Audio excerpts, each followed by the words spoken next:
마이크 좀 준비 좀 해주시고요. 좀 올려주세요.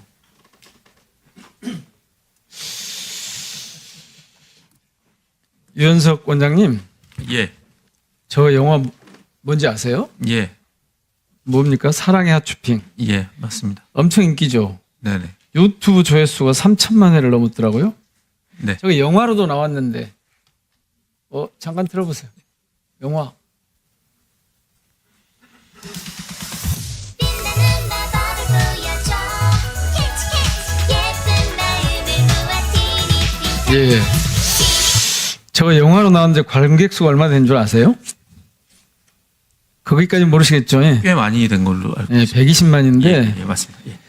2011년에 마당을 나온 암탉 220만, 2012년에 한반도의 공룡 이게 105만이었는데 이게 12년 만에 100만 관객을 돌파했어요. 아시죠? 예, 예, 알고 있습니다. 애니메이션이 일자리 창출, 웹툰, 웹소설, 게임 등으로 확장되는 고부가 가치 산업이라는 것도 알고 계시죠? 예, 잘 알고 있습니다. 예. 그런데 역대 애니메이션 영화 관객 수 상위 20%요. 이 20개요. 그 박스 오피스 한번 봐보시면 이게 전부 다 외국 애니메이션이에요. 아시겠죠? 예, 그리고 국내에서 아니 미국 그 역대 애니메이션 관객 수 상위 20위를 보면 우리나라 게 하나도 없어요. 아시죠? 네. 우리나라가 글로벌 문화 강국이라 그러는데 왜 이렇습니까? 지금 사실은 저희가 이제 굉장히 다양한 장르에서 월드 베스트 수준으로 가고 있. 아니, 복잡한 얘기 하시면 왜 애니메이션 쪽이 이렇게 약하냐고요. 그거는 관심을 좀 덜 받았던 것 같고요. 관심을 덜 받았다. 예, 그리고 그 전까지는 애니메이션 타겟이 저희는 어린이에 한정해서 봤었는데 요즘의 트렌드는 이게 성인 이혜은 차장님, 때문에 이혜은 차장님, 왜 저렇게 애니메이션 쪽이 약합니까? 근데 딴 생각하고 계셨어요? 제가 아까 아니 제가 애니메이션을 담당을 한 적이 없는 직원인데 아니 신기술 융합 콘텐츠팀 차장이시니까 신기술 예. 쪽에 제가 여쭤보는 거예요. 아 모르시구나. 알겠습니다. 원장님, 네, 우선요 예산이 너무너무 적어요. 네, 아시죠? 예, 알고 좀 있습니다. 보세요. 애니하고 캐릭터 쪽에 6%밖에 안 됩니다. 다른 나라들은 보면 우리보다 한 서너 배씩 투자를 더 많이 하더라고요. 프랑스 같은 데 이런 데 보니까. 네. 그 다음에요. 사업이 있는데 이 사업도 보시면 부실해요. 특히 4년간 제작을 지원했던 274편이 있는데 그중에 상영화가 몇 퍼센트나 된 줄 아십니까? 27%밖에 안 됐어요. 그러니까 지원을 해가지고 제작을 했는데 이게 상영화가 되는 경우가 274개 중에서 그러니까 199개, 200개 가량이 그냥 버려져요. 네. 여기다 수백억을 투자를 했는데 73%가 버려진다고요. 이거 왜 이러는 겁니까? 기술력이 딸린 겁니까? 뭐 모든 컨텐츠가 마찬가지겠지만 스토리에서 출발을 하는 거로 좀 알고 그래도 그렇지. 있고요. 방영을 예. 73%가 방영을 안 돼요. 미디어를 잡지 지원을 잘못했거나 예. 작품이 떨어지는데 작품성이 떨어지는데 지원을 했거나 상영화 가능성이 있는지 없는지 따져보지 않고 지원을 했거나 어느 쪽입니까? 뭐 모든 것과 복합적으로 다 들어가 있다고 생각을 하고요. 그런데 보니까 그 전문 인력 양성 지원 사업 이게 아주 엉뚱한 방향으로 가더라고요. 대표적으로 인도네시아 콘텐츠 전문 인력 양성 지원 ODA 하고 계시죠?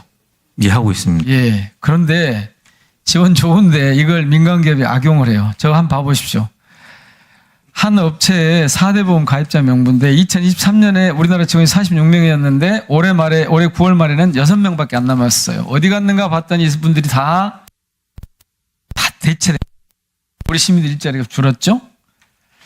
이런 일이 저는 계속 일어날 거라고 봐요. 그러니까 개도국 지원 프로그램 ODA가 필요하면 우리나라에서 애니메이션을 만들고 정부가 일괄 구매해서 그쪽에 주면 안 되나요? 그런 방식으로 전환해야 되는 거 아닌가요? 그 ODA 사업은 위원님도 잘 아시겠지만은 인력 양성 사업이기 때문에 그러니까요. 예, 예. 아니 한국의 인력을 빼다가 인도네시아 ODA 사업의 인력을 가져가면 이게 말이 됩니까? 이런 사업체가 계속 늘어날 가능성이 높아요. 어쨌든 예. 국내 애니메이션 작품의 상용화 방안, 그다음에 우리나라 산업계를 보호하면서 ODA를 할 수 있는 네. 이 방법을 종감 전까지 안을 좀 주셔요.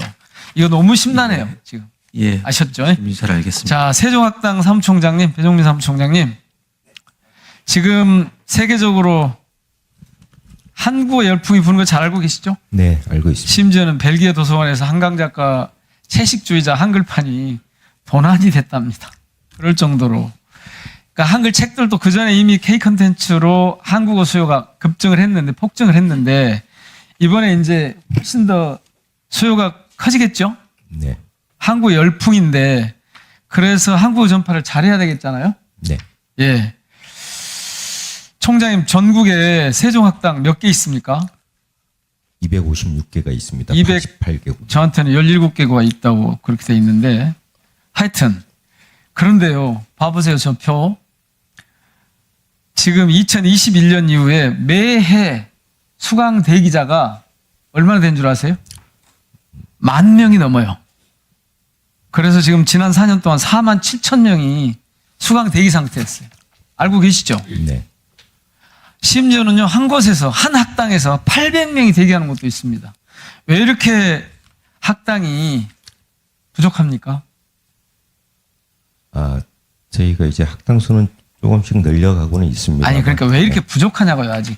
이렇게 열풍이 불고 있는데. 돈이 없습니까? 뭡니까? 그런데다가 보시면 대기자 수 상위 10개국 한번 봐보시면 저렇게 돼 있어요.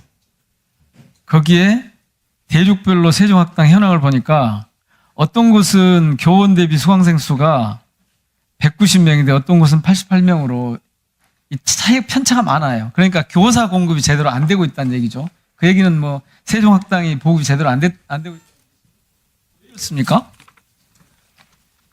아무래도 좀 편차가 있을 수밖에 없습니다. 저기 환경에 따라서 달라지겠죠. 그런데 그 환경에 맞춤형으로 세종학당을 운영해야 되는 거 아닙니까? 저희도 그렇게 하려고 노력은 많이 하고. 그런데 지원금 한번 봐볼게요. 베트남은 14억이에요. 근데 쿠바는 3,300만 원이요. 네팔도 3,300만 원이에요. 학당에 하나에 지원하는 금액이. 그러니까 나라별로도 이게 엄청나게 차이가 나고 당연히 수요가 많은 곳에 많이 가겠지만 전반적으로 수강 대기자가 1년에 10,000명이 넘고 어떤 학당은 800명 이상 대기자가 있고 교사는 부족하고 그러니까 그 평균 교원 수를 한번 봐보니까요. 어떤 곳은 1,000명이 넘어요. 교원 대비 수강생 수가. 이런 것도 있어요. 다음 표 봐주세요. 예, 저렇게. 페루는 11명밖에 안 되는데 지금 교사 파견이 잘못된 거잖아요. 균형을 좀 잃은 거잖아요. 학당별로 이제 좀 특별 과정을 좀 단기 특별 과정. 아니 그런 게 있을 수 있는데 평균적으로 보면 네네. 너무 불균형인 거 아니에요? 그런데 보니까 교원들의 급수별 기본 급여도 되게 차이가 많이 나요. 이거는 현지 상황에 따라서 바뀌어야 되는 거 아닌가요?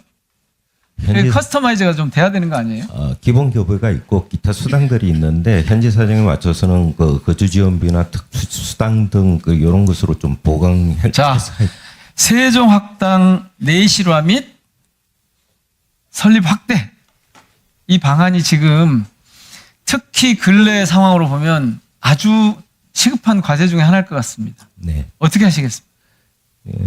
문화체육관광부에서 세종학당 혁신 방안을 이제 8월 20일 날 국정현황과제 올렸는데도 이 상황입니까? 아니요, 그때 올 8월에 올렸습니다. 자, 이 안을 만들어서 네, 알겠습니다. 혁신안 만들어서요. 예. 네, 네, 알겠습니다. 예, 수고하셨습니다. 다음은 신동욱 위원님 질의해 주시기 바랍니다. 예, 저 서울 서초울의 신동욱